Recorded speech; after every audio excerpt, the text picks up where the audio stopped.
Hi, and welcome to Strap a Watch. I'm Michael Knapp with Michael Knapp Leather. I'm pretty excited today to show you guys my all-time favorite watch in my personal collection, and it's also the most expensive watch in my personal collection, my ROLEX Milgauss. I always say I absolutely love this watch. Well, this is my favorite watch in my collection. And I just got done making this handmade tan shell Cordovan strap for it. We're going to go in more depth on the watch. There's some controversy for some reason about this watch. It's kind of a love-hate watch in the Rolex community, which I just don't get. It's a very unique, different Rolex. It is. And when you're kind of a unique, different kind of a guy, this is the kind of watch you get from Rolex. Stick around. After the intro, we're going to get right into it.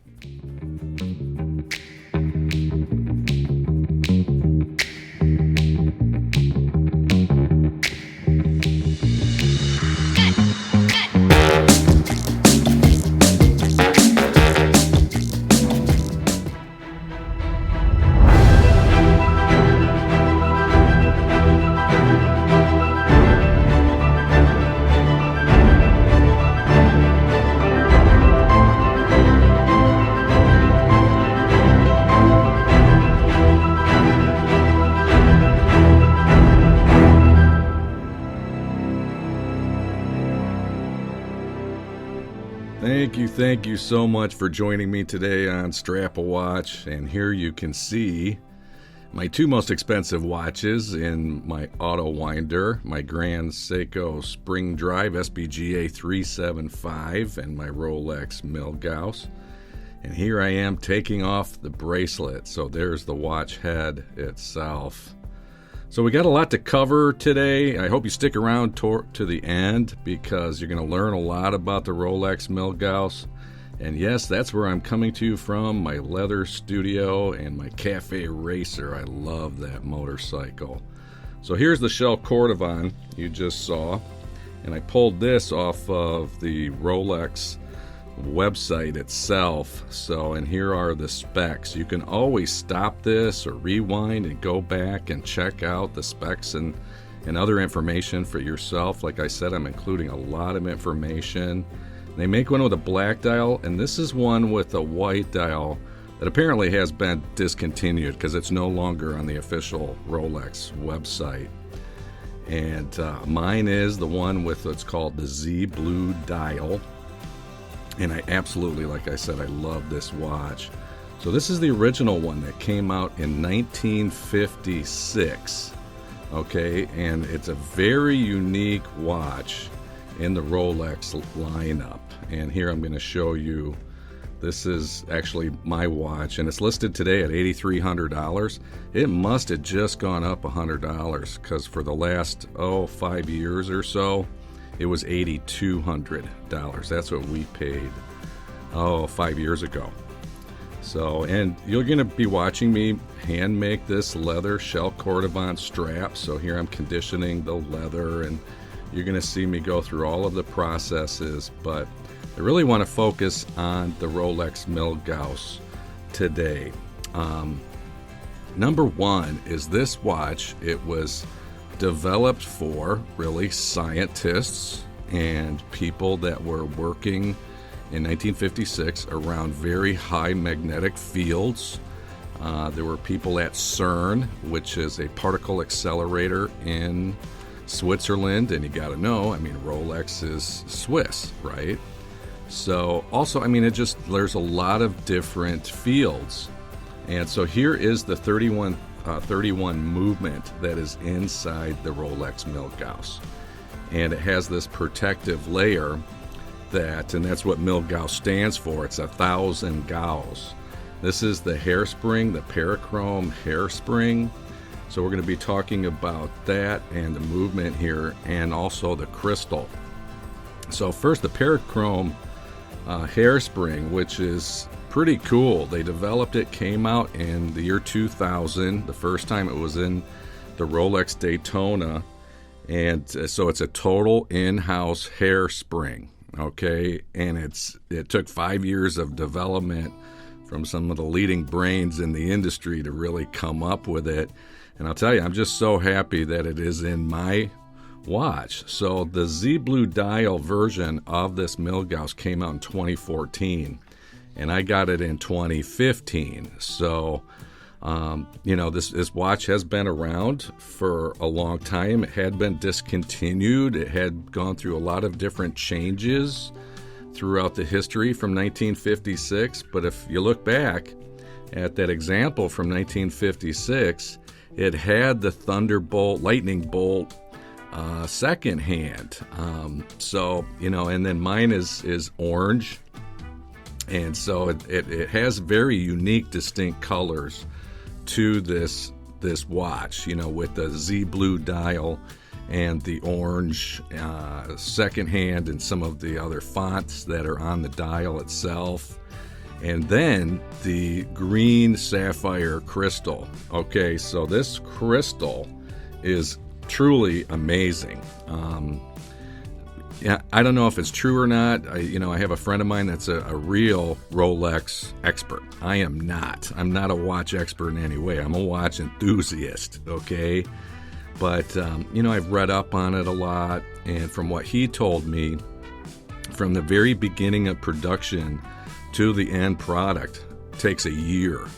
And it's just buku bucks, super expensive for them to produce the Rolex Milgauss's green sapphire crystal. It's the only one in the lineup of all of Rolex watches that has this green sapphire crystal.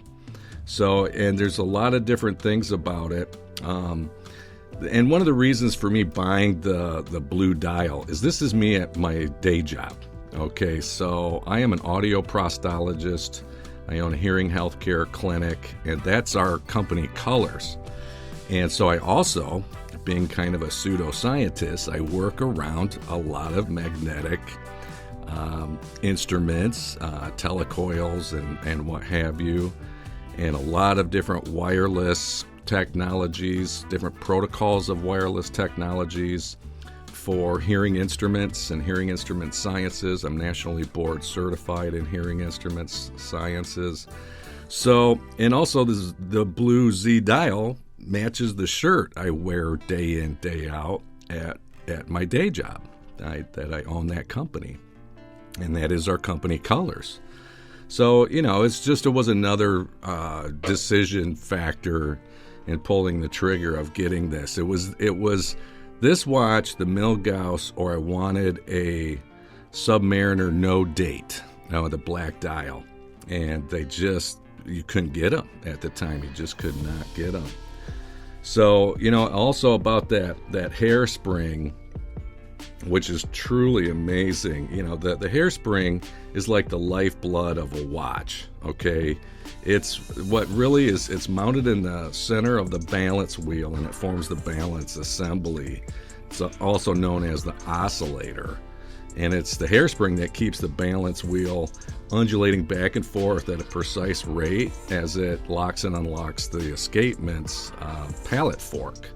So that's what's regulating the progression of the watch's hands, much like a pendulum. So here is it in the time grapher, and you can see it's really about plus minus 2 seconds. So very accurate movement. And I love putting all my watches in there just to kind of get a gauge of, the accuracy and the precision of the watch. And here are the looms. They are great looms. They're not the brightest, but I'll tell you what, they last a long time. So, some of my favorite looms, and I've showed it on a prior episode, was on my Zen 556i. And just tremendous looms, but they don't last nearly as long as the Rolex looms. So, a lot of guys are into the looms. I know that. But this watch, I'll tell you, it's just a very tremendous watch day in, day out. If you notice how many nicks and scratches are on the bezel, on the stainless watch head itself, is because I wear this watch more than any of my other watches. I wear it to work, not every day, but pretty much every day. I mean, it's just the watch I wear most often. I love it so much, you know.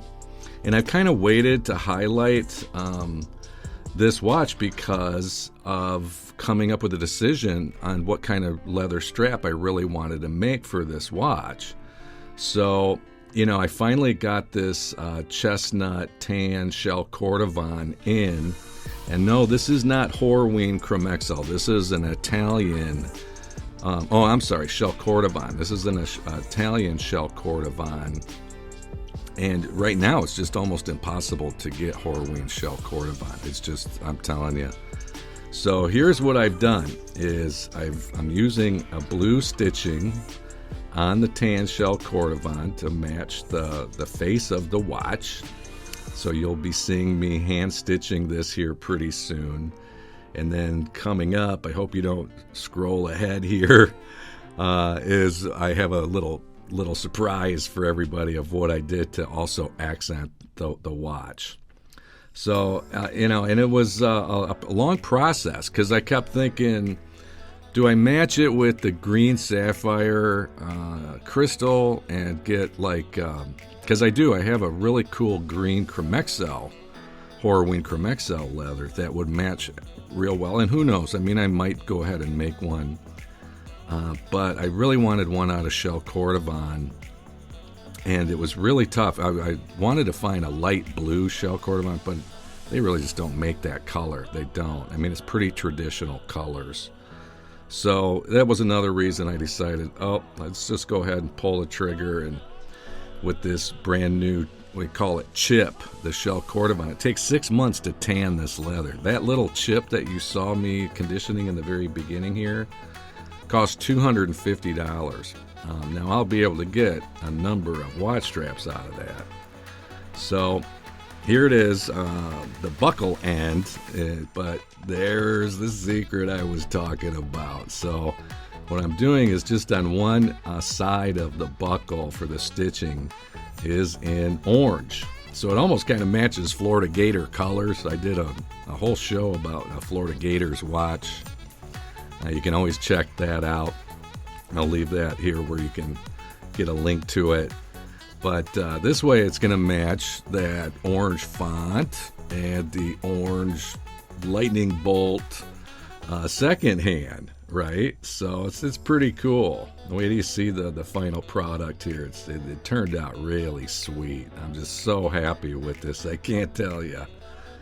So, you know, the other thing with the ROLEX Milgauss, and talking about with science, is it does have this protective layer inside the housing to protect the movement from magnetism, electromagnetism, 1,000 Gauss. That's pretty much what Milgauss means.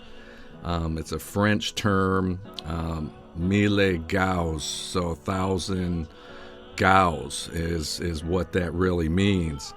And, you know, also with that Parachrom hairspring that they developed, that is also super anti-magnetic. So, you know, it's a double benefit in this watch with that new Parachrom hairspring, because that's what's really susceptible, the hairspring, to shock, and this Parachrom is great against shock and temperature variations. That's also another thing with a lot of other mechanical watches where, you know, you bump the watch a little bit, it can throw off the timing. You know, are in a very cold environment. That's why, you know, one of the early claims of fame with Rolex was it went to Mount Everest, right? The Rolex Explorer went to Mount Everest because it's so dang cold up there. And any other traditional watch would have just not worked, really. I mean, not in that era. I can't remember exactly when. You can check that out yourself. But it's a pretty cool story. You know, so there's Rolex, it's just an amazing company and an amazing brand, you know. They hold their value so well compared to any other watches. I mean, really, I could, probably list this for sale for almost about what I paid for it right now. So here it is on my wrist. Yeah, you can see the fit is perfect. It really is. I have a deployment clasp on there. That's me putting the pins on. That was kind of a pain in the butt, to be honest with you. But I finally got it all on there. There's the deployment clasp. So, getting ready here to show you final product.